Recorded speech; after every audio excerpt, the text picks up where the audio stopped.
Hello दोस्तों, ये है कच्ची घानी का तेल मतलब मस्टर्ड ऑयल। और ये मैं बच्चों को जब सर्दी लग जाती है उसके लिए बना रही हूँ। ये मैंने बॉयल में ऑयल लिया है और जैसा कि आप देख रहे हैं मैंने ये ऑयल लिया है। मैं इस ऑयल को स्टोर करके भी रख सकती हूँ, जब चाहूँ तो लगा सकती हूँ।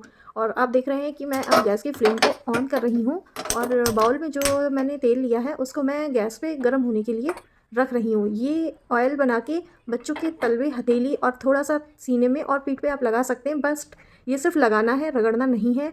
और आप जैसा कि देख रहे हैं ऑयल गर्म हो रहा है और मैंने ये कपूर की 4 टिक्की ले रखी हैं। कपूर जो है वो टिक्की वाला ही यूज़ करना है, अन्य कोई कपूर यूज़ ना करें।